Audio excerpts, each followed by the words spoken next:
Boa noite a todos. Hoje nós vamos dar continuidade ao capítulo 2 do nosso livro Evangelho segundo o Espiritismo. Meu reino não é deste mundo,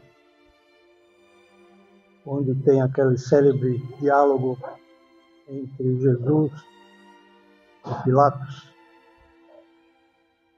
E parece que os dois não se entenderam muito bem, porque um falava do reino material, o outro falava do reino espiritual. Pilatos falava do orgulho, da vaidade, dos objetos, dos vários deuses que os romanos tinham, cultivavam. Cada um tinha o seu deus particular, mas há sempre no sentido de que eles conseguissem alguma coisa material. E o reino de Jesus era o reino espiritual, era o reino do amor, da caridade, da justiça, do acolhimento a todos os necessitados, da moral. Né? Então eram meio incompatíveis as ideias que eles tinham.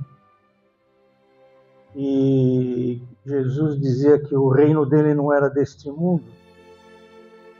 E Pilatos, como sempre pensando do lado material, dizia, então você é rei.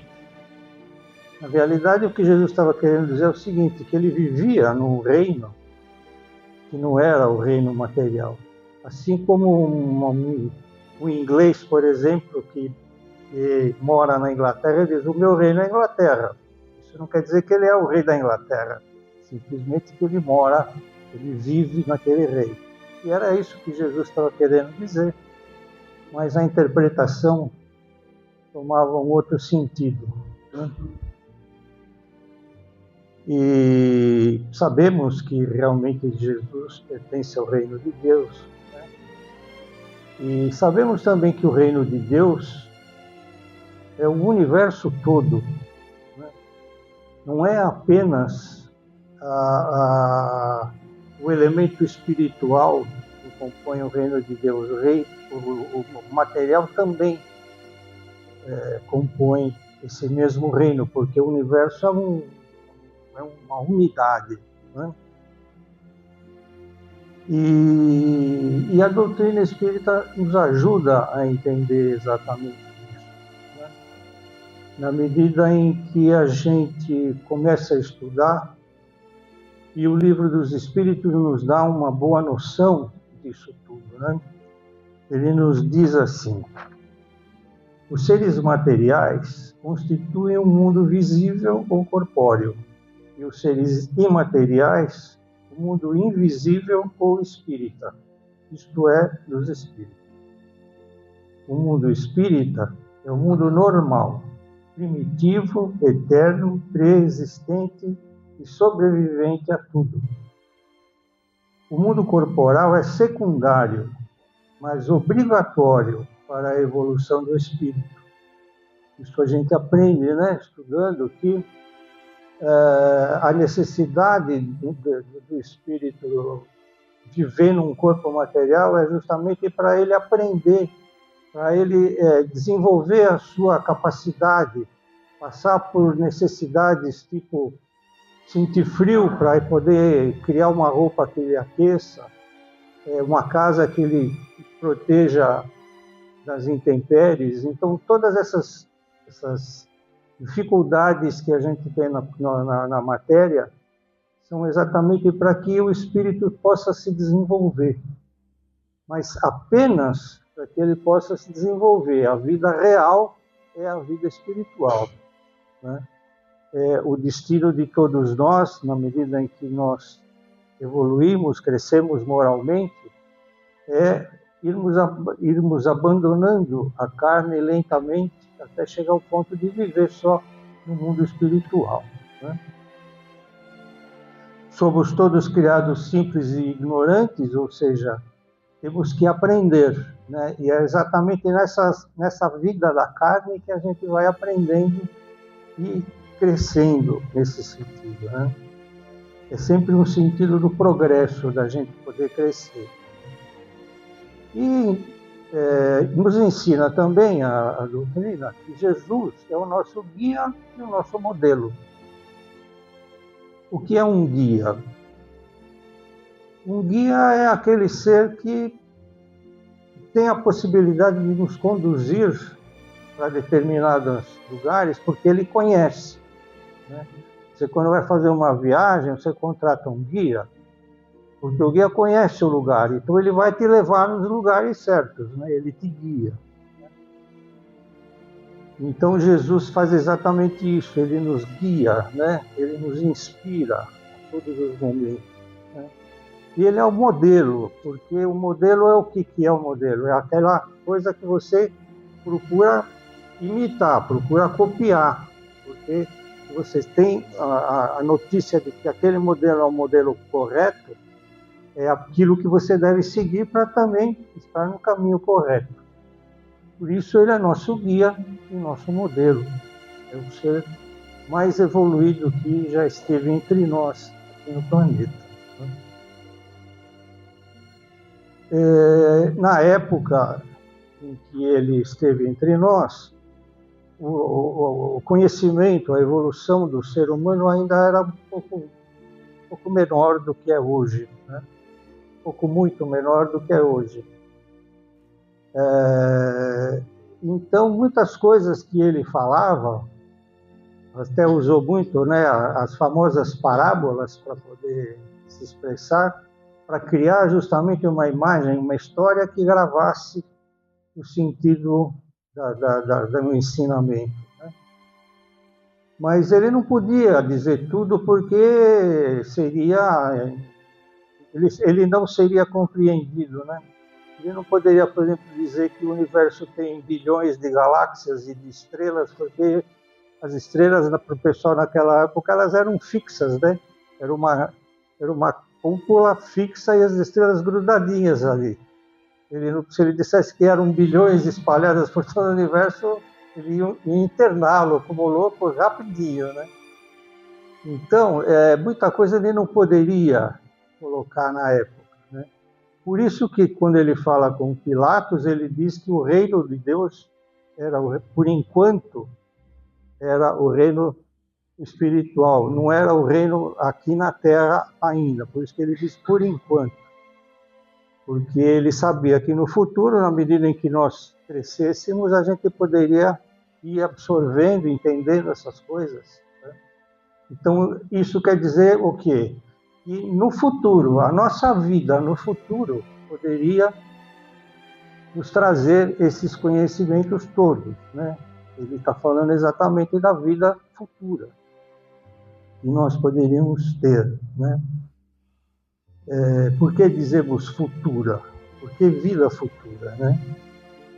Porque se a gente prestar atenção e analisar tudo aquilo que Jesus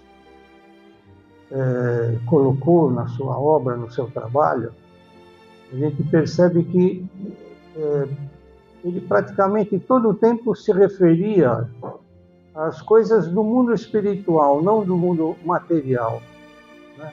Todos os ensinamentos dele, além do aspecto moral, tinha sempre um sentido de que estava muito mais ligado ao espírito do que à carne, e a esse processo que nós estamos sujeitos de evoluir, de crescer, de renascer, né? Por isso a vida futura, porque são exatamente através dos nossos renascimentos, das nossas reencarnações, que a gente vai acumulando conhecimento, vai se aprimorando, crescendo moralmente, crescendo intelectualmente, né? É sempre através desse processo. Então, por isso dizemos vida futura, porque é sempre o caminho, né, do nosso futuro, a cada encarnação, né? Mas aí você poderia até pensar no seguinte, né? A nossa alma nós temos tantos momentos de sofrimento, né, aqui no nosso planeta,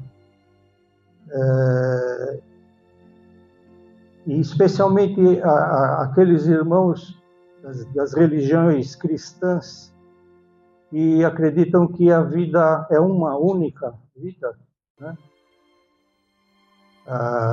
Tudo acaba com a nossa morte. E aí, se você analisar e pensar como nós pensamos, espíritos, e como eles também, cristãos, pensam, né, que Deus é soberanamente justo, bom, é a suprema inteligência, é a suprema justiça, é o supremo tudo, suprema bondade, inclusive.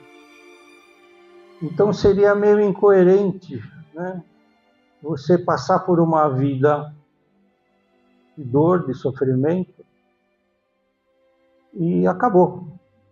E outros passam por uma vida deliciosa, maravilhosa, e acabou também. Então fica meio difícil da gente entender a justiça. Por que uns felizes e outros infelizes? Se Deus é Pai, é justo, é bom, não combinam, né? As coisas não combinam. Né? Ou ele é bom e justo e é igual para todos, ou então tem alguma coisa estranha aí. E o que explica isso para nós é exatamente essas vidas sucessivas que nós temos. Por quê? Porque nós aprendemos que entre as várias leis sábias que Deus criou, uma das mais importantes é justamente a lei de causa e efeito. Tudo aquilo que eu faço, tudo aquilo que eu planto, eu colho. Se eu planto coisas boas, colho coisas boas. Se eu planto coisas más, eu colho coisas más. Então, como que eu posso colher essas coisas? Como é que eu posso fazer para que essa lei valha de forma igual para todos? É preciso, então, que na medida em que eu faça alguma coisa de mal, eu tenha que reparar esse mal que eu fiz. Mas a nossa vida é muito curta. Então, muitas vezes a gente morre, entre aspas, né? Porque a gente não morre, a gente só desencarna. A vida é uma só. Nós temos várias experiências na carne, mas a vida é uma só. Então, se eu não tenho possibilidade de, nessa minha encarnação atual, reparar o erro que eu fiz, e Deus é justo, eu tenho que voltar para poder reparar aquilo que eu fiz. Se eu magoei o meu irmão, ou se eu cometi um crime perante a sociedade, eu tenho que reparar aquele erro que eu cometi. Então, essas encarnações que a gente tem são exatamente para que a gente possa ir reparando os nossos erros e com aquilo que a gente passa de dor e com aquilo que a gente passa de alegria, porque a lei de causa e efeito vale tanto para as coisas ruins como para as coisas boas. Na medida em que eu sou caridoso, eu sou bondoso, que eu ajudo o meu semelhante, na próxima encarnação eu vou ter uma condição melhor. Então aí é que você começa a ver a diferença. Por que um nasce e sofre e o outro nasce e não sofre? Porque o passado dele, as vidas anteriores, lhes trouxeram oportunidades em função daquilo que eles cometeram, daquilo que eles passaram. E isso é exatamente o ponto de vista do Espiritismo. Né? É você ter sempre essa oportunidade, porque Deus é justo, Deus é bom. Então Ele sempre te dá a oportunidade. A cada encarnação, Ele te dá uma nova oportunidade de você crescer, de você evoluir, reparar aquilo que você fez de errado e poder ir se melhorando, e podendo estudando, crescendo no seu no seu conhecimento também, que é importante, para que justamente você possa, a cada encarnação, cometer menos falhas, né? E você, com isso, vai evoluindo, né? Isso é exatamente o interessante do Espiritismo, porque isso nos conforta, no sentido de que eu entendo que se hoje eu passo por um problema, é porque eu estou apagando alguma coisa de errado que eu fiz e estou tendo uma nova oportunidade de me melhorar. Então, a cada encarnação, eu tenho a possibilidade de me melhorar. Deus me dá essa oportunidade. Deus não é paciente. Dos atributos de Deus é a paciência, né? Se você vai resolver a tua vida em 3 ou 4 encarnações ou em 1000, depende de você. Deus sempre te dá oportunidade. Você erra, ele te dá uma nova oportunidade. Você erra, te dá uma nova oportunidade. Depois dos 1000 erros, você erra de novo, e o que Deus faz? Te dá uma nova oportunidade. Ele não tem pressa, para ele o tempo é infinito. E a nossa vida, depois que nós fomos criados, também a nossa vida passou a ser eterna. Nós não vamos nunca mais morrer. Então o tempo, quem comanda o tempo, o nosso tempo, somos nós mesmos. É só preciso que a gente entenda isso. E isso nos traz um alívio, né? Porque eu percebo que eu estou passando por uma dificuldade. O que é a dor, né? A dor não só no sentido físico, né, mas no sentido moral, né? O que é a dor? É sinal que eu cometi alguma coisa que não estava muito certo. Então a dor não é um castigo, a dor é um aviso que Deus nos dá. Ele fala assim, olha, você fez alguma coisa errada, então agora você vai ter que passar por uma dorzinha para poder perceber que você errou e se corrigir. Ele está te dando um aviso, ele está te dando uma oportunidade de crescer. Isso é o fundamental para a gente aceitar tudo isso que a gente estuda, tudo isso que a gente fala, né? Seja caridoso, seja amoroso, seja bom. É exatamente no sentido de você crescer, de você evoluir. Quanto mais você for isso tudo, mais rápido você consegue evoluir, você vai chegando mais depressa lá em cima, né? Vai subindo na escala espírita, que nós vamos aprender logo mais aqui nos próximos capítulos. Nós vamos aprender a escala espírita, que na medida que a gente vai evoluindo, a gente vai crescendo na escala, vai chegando cada vez mais próximo de Jesus, dos bons espíritos, né? Depende só da nossa vontade, né? Então, quando você entende tudo isso, você passa a ter um outro sentimento, um outro atributo importante, que é a resignação. Você começa a entender por que você está passando por aquilo. Então, em vez de você ficar de mal com Deus, você percebe que Ele está te dando uma oportunidade de crescer. Então, você aceita aquela dificuldade e procura levar aquilo de uma forma, numa boa, como se diz na gíria, né? sem se revoltar, com resignação. É um dos itens importantes para a gente poder aceitar isso e ir crescendo. E com isso nós vamos fazendo esse nosso processo de evolução, que é um processo sedimentar. A cada encarnação a gente vai acrescentando um pouquinho de conhecimento moral, um pouquinho de conhecimento material, e vamos crescendo e vamos evoluindo, né? O que Deus espera de nós é exatamente isso, a nossa evolução. Ele nos criou simples e ignorantes, todos iguais, para que nós pudéssemos ir crescendo, evoluindo, e Ele está esperando por todos nós, porque o universo, Deus não para de criar. O universo que nós conhecemos hoje tem bilhões de galáxias, cada galáxia tem bilhões de estrelas. A coisa é uma escala que a gente não consegue nem entender muito bem. E agora vem um telescópio novo aí e descobre que o nosso universo não é o único, que tem muito mais. Então Deus sempre precisa de espíritos novos para ajudá-lo nessa administração.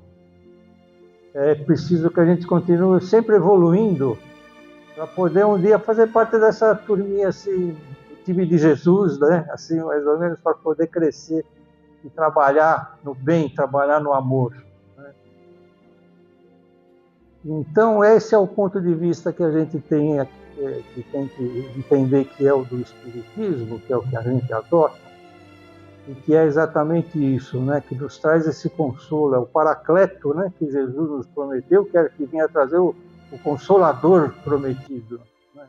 Ele vem nos explicar por que a gente passa por tudo isso e como a gente faz para crescer. E eu deixo agora, então, para encerrar, uma pergunta para vocês, em função disso tudo que a gente conversou, né? No nosso crescimento ao longo das nossas existências, né? E aí eu pergunto para vocês, qual é o projeto de vida de vocês para daqui a 600, 700, 1000 anos, nas próximas encarnações? Deus está esperando por nós. Ele nos abençoe.